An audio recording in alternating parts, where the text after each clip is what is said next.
So here is the augmented, bibliographed, documented Ron Paul farewell address. Please share it with everyone you know, because now everything he talks about is documented to the next level for people out there that may not understand his well-researched and eloquent words. Here is Dr. Paul from the floor of the House. The gentleman from Texas, Mr. Paul, is recognized for 60 minutes as the designee of the majority leader. I thank you, Mr. Speaker. I ask unanimous consent to revise and extend my remarks. Without objection, so ordered. Mr. Speaker, this may be the last time I speak on the House floor. At the end of the year, I'll leave Congress after 23 years in office over a 36-year period. My goals in 1976 were the same as they are today: promote peace and prosperity by a strict adherence to the principles of individual liberty. It was my opinion that the course of the U.S. embarked on in the latter part of the 20th century would bring us a major financial crisis and engulf us in a foreign policy that would overextend us and undermine our national security. To achieve these goals, I sought the government would have had to shrink in size and scope, reduce spending, change the monetary system, and reject the unsustainable costs of policing the world and expanding the American empire. The problems seem to be overwhelming and impossible to solve, yet from my viewpoint, just following the constraints placed on the federal government by the Constitution would have been a good place to start. Just how much did I accomplish? In many ways, according to conventional wisdom, my off-and-on career in Congress from 1976 to 2012 accomplished very little. No name legislation, no name federal buildings or highways, thank goodness. In spite of my efforts, the government has grown exponentially, taxes remain excessive, and the prolific increase of incomprehensible regulations continues. Wars are constant and pursued without congressional declaration. Deficits rise to the sky. Poverty is rampant, and dependency on the federal government is now worse than any time in our history. All this with minimal concerns for the deficits and unfunded liabilities that common sense tells us cannot go on much longer.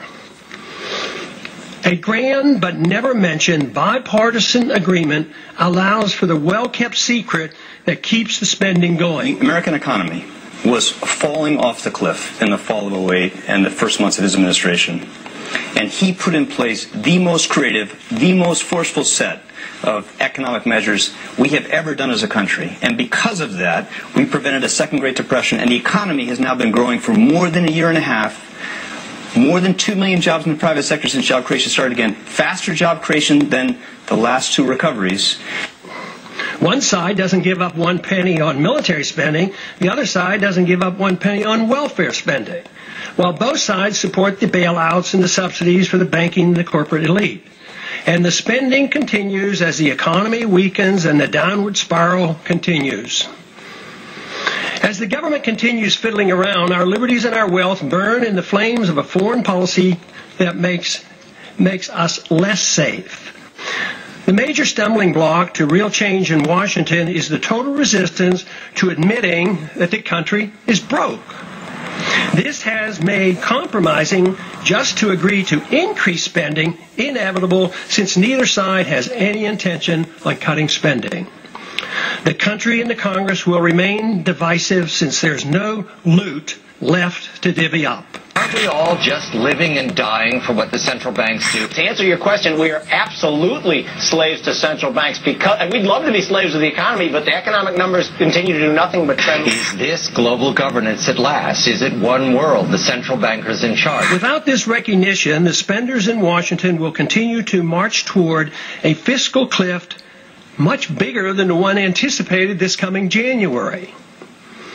I've thought a lot about why those of us who believe in liberty as a solution have done so poorly in convincing others of its benefits. If liberty is what we claim it is, the principle that protects all personal, social, and economic decisions necessary for maximum prosperity and the best chance for peace, it should be an easy sell. Yet history has shown that the masses have been quite receptive to the promises of authoritarians, which are rarely, if ever, fulfilled. Should we have authoritarianism or liberty? If authoritarianism leads to poverty and war and less freedom for all individuals and is controlled by rich special interests, the people should be begging for liberty. There certainly was a strong enough sentiment for more freedom at the time of our founding that motivated those who were willing to fight in the revolution against the powerful British government. During my time in Congress, the appetite for liberty has been quite weak. The understanding of its significance negligible.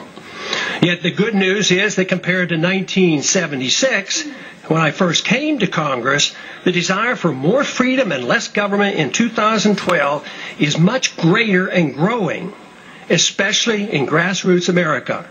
Tens of thousands of teenagers and college-age students are, with great enthusiasm, welcoming the message of liberty. I have a few thoughts as to why the people of a country like ours, once the freest and most prosperous, allowed the conditions to deteriorate to the degree that they have. Freedom, private property, and enforceable voluntary contracts generate wealth. In our early history, we were very much aware of this. But in the early part of the 20th century, our politicians promoted the notion that the tax and monetary system had to change. If we were to involve ourselves in excessive domestic and military spending, that is why Congress gave us the Federal Reserve and the income tax. Much more on INFOWARS.com.